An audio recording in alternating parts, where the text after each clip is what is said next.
going to make my work, and by extension then my life, more interesting and more joyful. I'm not sure if there's going to be a financial impact on my business, but this is my business and my life. And I have many, many years left to work. And I want this to be interesting. I want to make an impact, and I want it to be sustainable. And doing stuff with friends, I think that's one way I can do this. Everyone can use new friends, especially at this moment in time. A lot of us are looking for community and connections. But are new friends important enough for you to create a KPI around it? I'm Susan Bowles, and this is Beyond Margins, the show where we deconstruct how to engineer a calmer business. Today, we're talking about friendships, which might seem a little weird since this is a show where we mostly talk about business, and those things frequently seem like they're at odds. It's not personal, it's just business. That's a pretty common refrain, but business is inherently personal because we're all people, even though we might sometimes forget that. And people need connection. We all need a village. That's where friends come in. Tara Robertson is a leadership coach and a diversity, equity, and inclusion consultant. And she set a KPI for herself this year. It's number of new friends made. It's one of her biggest goals for this year, and she even created a new joint business venture around it with a friend. All right, Tara, so you set a KPI for this upcoming year around the number of friends you're making. Tell me a little bit about why that was important to you, or what was going on that made that such an important focus for you this year. I'm an executive leadership coach, and I'm a diversity, equity, and inclusion strategist. But most of the work I do, I'm working solo with a client. And I'm quite an extroverted person, and it's become lonely. So I made a decision at the end of last year to not go into organizations alone anymore. So I'm always co-leading with someone. I just have more fun, which means the work is better, and I also get to keep learning. I love that. So walk me through how you decided on the number of friends as being the best indicator that you're making progress or that you're having fun. I haven't done a rigorous analysis on this yet. I'm in my diversity, equity, and inclusion work. It's very much data driven. So I'm kind of positing how I'm going to do this, but each quarter I imagine I'm going to look back at my spreadsheet of work and add a new column, like new friend made, either with someone I'm partnering with or with a client. And then there's also working with existing friends. I think I should be able to count those things. And if it's I'm not sure if I made a friend, then that's not a friendship. That's we partnered together on something, we worked on something for a brief time. So that's how I'm going to start by counting. The pre-thing on that means I have to be working with other people who are values aligned to me. I was noticing, especially on the diversity, equity, and inclusion work, my interest was flagging a little bit. The work was starting to feel a little samey. I've been doing this work for 15 years, so I want to be continually excited by it. So I think my hypothesis is that by thinking about values of the organization and the people I'm working with, I'll be working with people who light me up more, and that I'll also light them up. That totally makes sense. I want to dig in a little bit to the idea of a friend versus the idea of a collaborator or the idea of a partner. Or, I think when we think about business kinds of things, friendship is one of those things that most people don't take into account. We take into account potential client or potential collaborator. But when we're thinking about friendship, what does that actually mean to you, or what does that look like to you? So I think for me, the difference between a friend and a business collaborator would be that I want to spend time with them even after the engagement's over. I think there's also a bit about transparency. If stuff's getting a little messy, or if I'm feeling am I doing a good job here, or some insecurity on my part, I can be open with that with a friend. With a business collaborator, I generally don't share those things. I keep them kind of behind the curtain So there's a level, I think, of intimacy, a level of transparency and authenticity with a friend. Yeah, I would totally agree with that. I have business friends and then I have colleagues or Colleagues. collaborator. It's the do I feel a compulsion to be professional, or can I be really vulnerable and share, when somebody asks, like, oh, how are things? How honest am I going to be about how much I'm sharing there? So I can totally see the level of vulnerability and how comfortable you are with that being a good measurement for, is this a friend? Is this not a friend? There's also like how I come to the work. When I'm insecure, I tend to over deliver, which means I'm wasting time. I'm delivering a level of perfection that is not required. I'm up in my head about stories about what the client needs or how I'm showing up. And what I like about working with friends is I can be honest about that and get an honest response. So it might be like, yeah, that's about 80% done. It needs more polish. Or I might hear, no, no, you're good. Like, stop.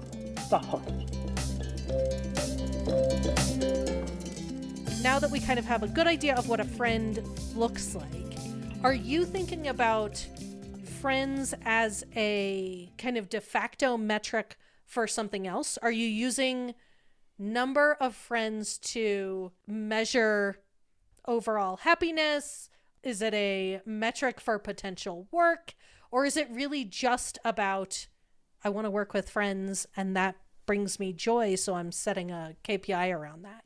That one, the friends and joy piece. Again, I think it's helping me be clearer about not only the work that I'm doing, but who I'm doing it with and how we're doing it together. And I'm sure I'm going to have projects this year where I work with people where it's a great collaboration and we don't become friends. That's fine too. But I want to start to track this because it's important for me. Like being connected to people and being in relationships that light me up is really important. Yeah, I think a lot of people are feeling that, especially, with all the chaos happening, at least in the US right now. I think a lot of people are feeling a real need for connection, for community, and leaning into the support that can come from having a genuine friend that you don't get from having a business colleague.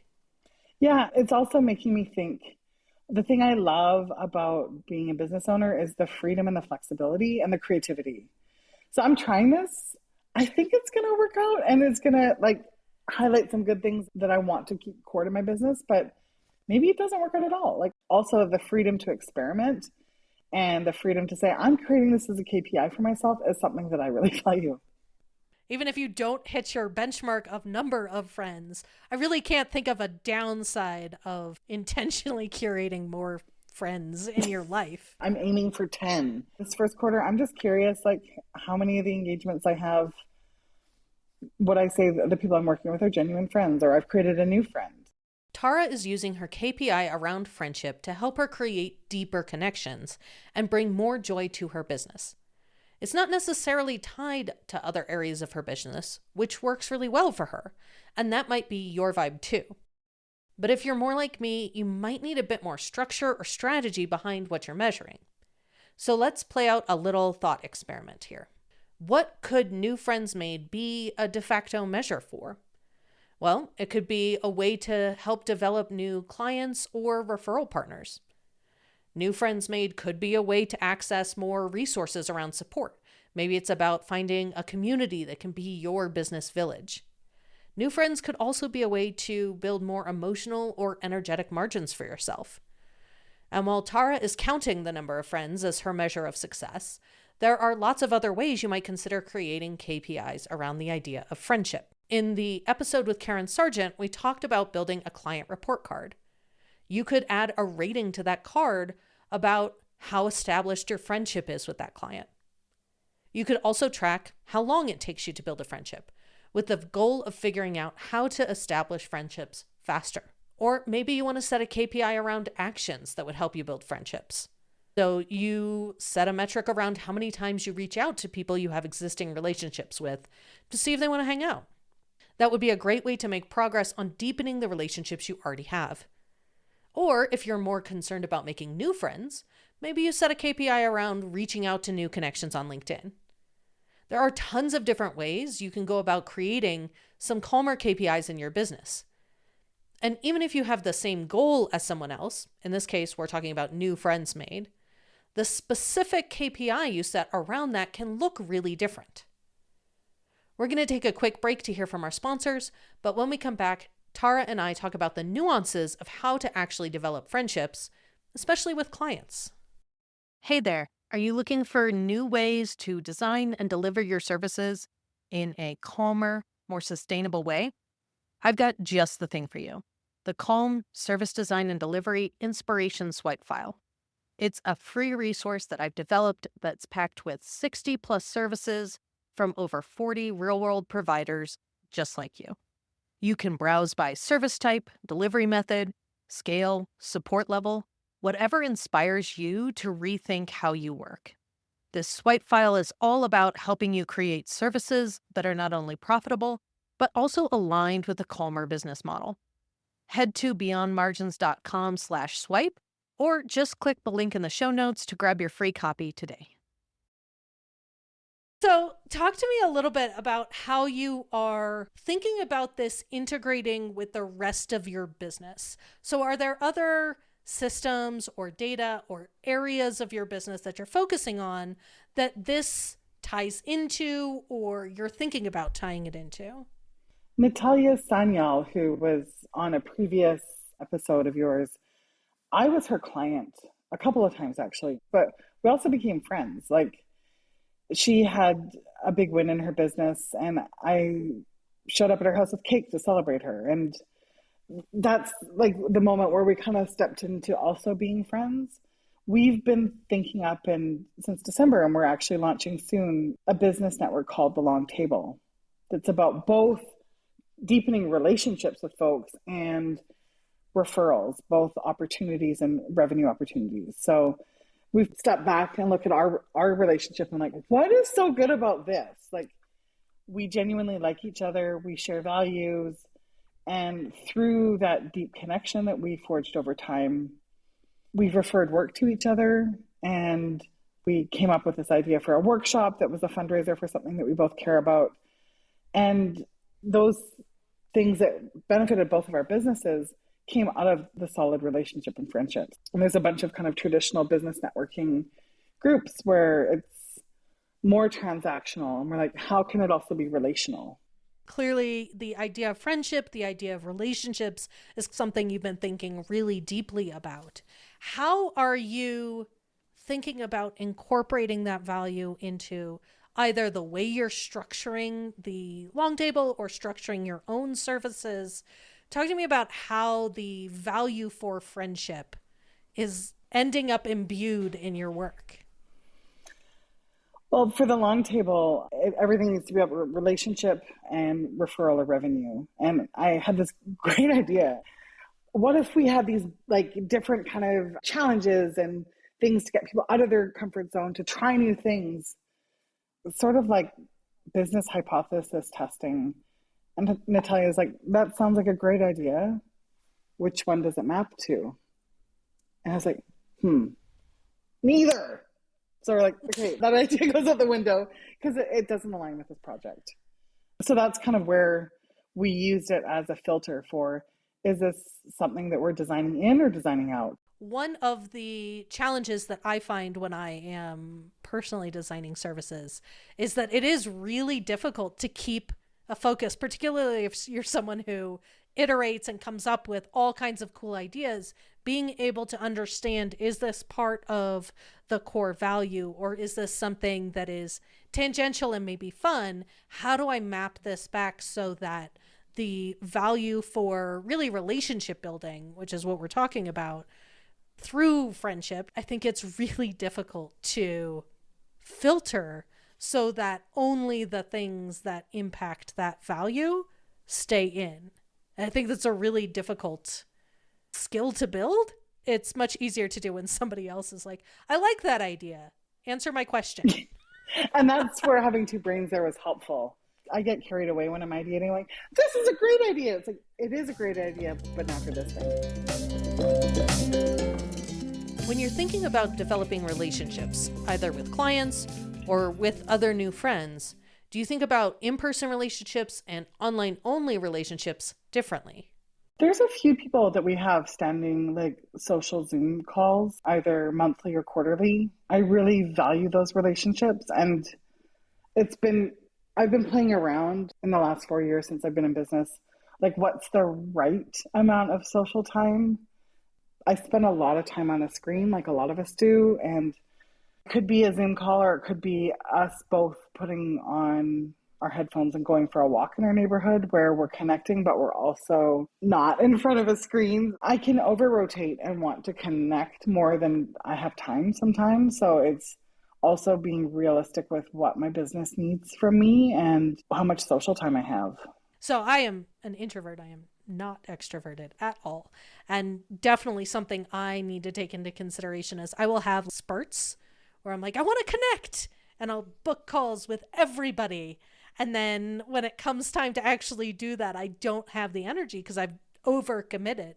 So I think that being able to intentionally pay attention to where your energy is so that you can commit enough time to develop a friendship, because friendships, they're hard to develop, especially if you're trying to do lots at different points in time. It can be very time intensive.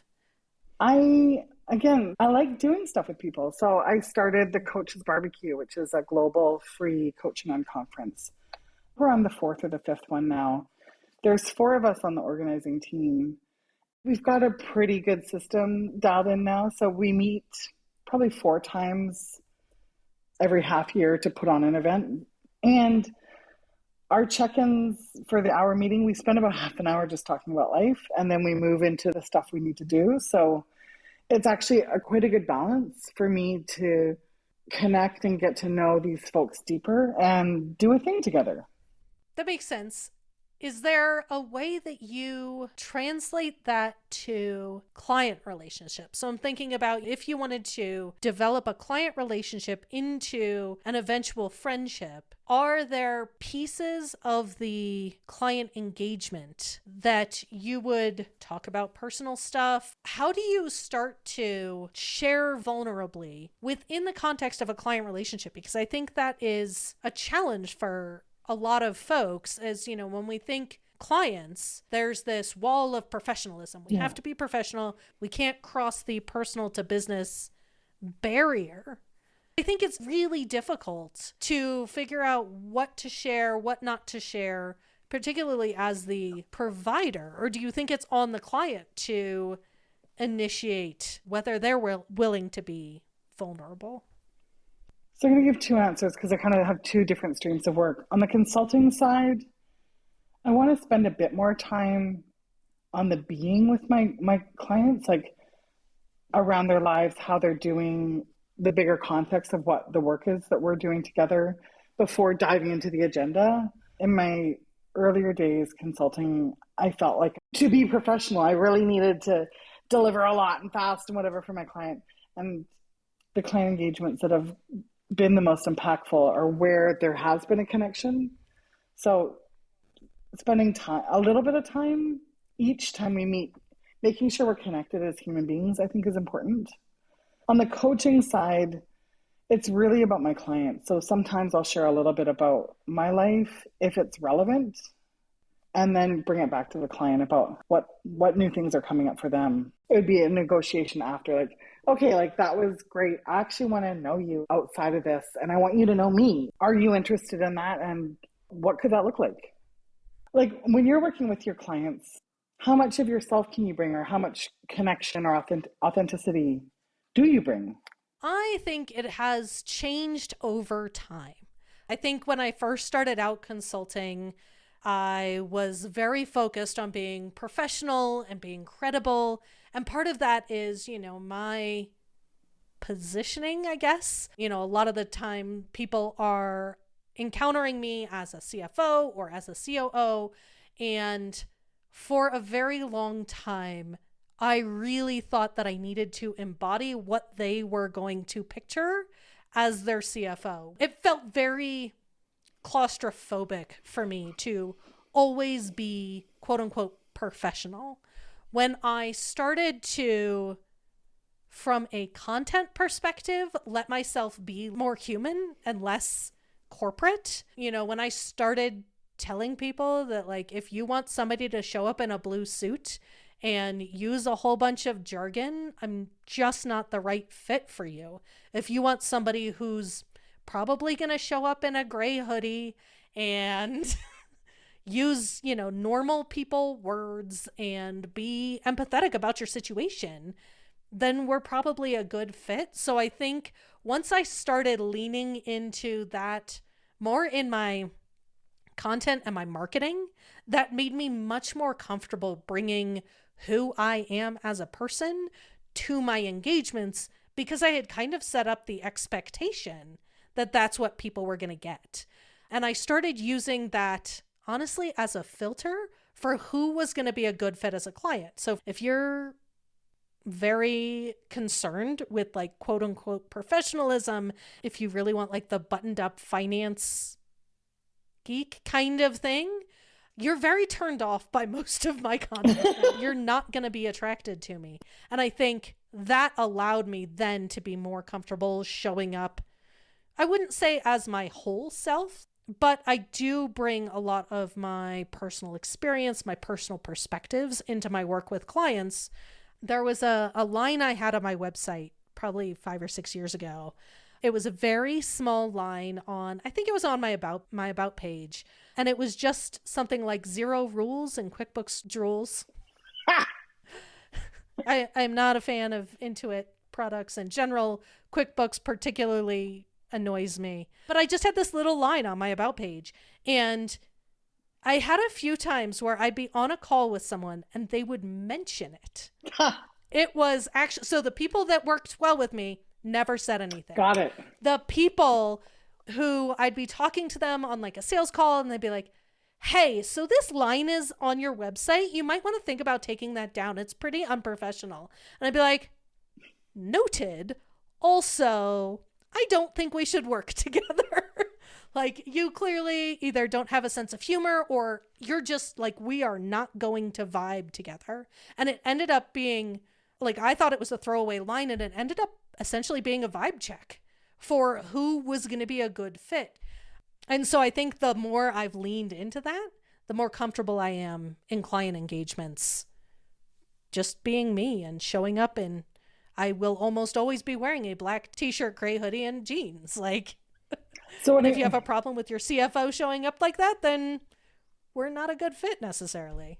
You're clear about who you are and more unapologetic about being like, listen, I am an expert and I wear a gray hoodie. It was really hard though, because I think, a lot of us come out of the corporate world and it's so drilled into us that it's all about business and we're supposed to be professional and we are not human beings. We're a cog in the machine. It's really hard to unlearn that, even from something like writing. How many of us come out and write an email sounding like we're in a corporate environment instead of sounding like we're a human being talking one human to another human?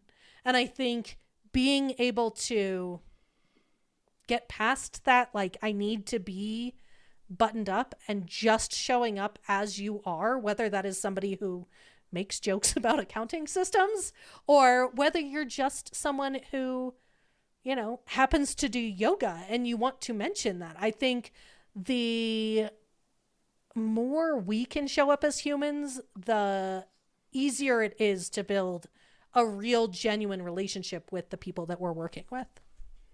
And for me, I would feel much more comfortable being honest about what my actual business challenges are and the dumb questions and perhaps the gaps that I've got with someone in a gray hoodie versus someone who writes in a corporate way and has the blue suit and is all buttoned up. Like, what's funny is I've seen it in client reactions. Like, early on, I would get on calls and potential clients would be like, you're going to hate me because XYZ, or really not feeling comfortable asking questions because they felt like it was a stupid question.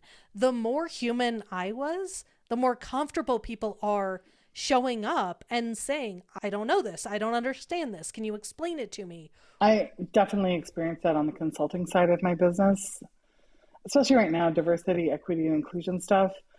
There's an extra layer of not only do I not know something here, but like I should know. And I feel like I'm judging myself and I'm worrying that other people are judging me. That's why you hired an expert. I know a lot of stuff, but I don't know your organization. You know your organization. So together, we're a great team to figure out what's going to work for your organization right now.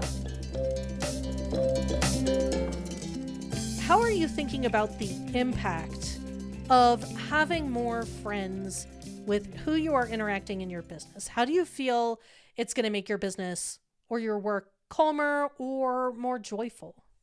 It's going to make my work, and by extension then my life, more interesting and more joyful. I'm not sure if there's going to be a financial impact on my business, but this is my business and my life. And I have many, many years left to work. And I want this to be interesting. I want to make an impact, and I want it to be sustainable. And doing stuff with friends, I think that's one way I can do this. I agree. As somebody who spends a lot of time thinking about both metrics and measuring businesses in an unconventional way, I'm really interested to see, because my gut says it probably will have a positive impact on both revenue and quality of client engagements. And the more we think about building deeper relationships, I really don't think there's a downside to that. I just don't. Especially now, there's been a lot of disconnection. What's going on politically right now, there's tremendous polarization. So if we can work in a way that connects us to like-minded and not like-minded people and connect human to human, like that's how we're going to move forward, both as individuals, as business owners, as corporation owners, and as a society. Like it's about one-to-one relationships. That's where everything starts.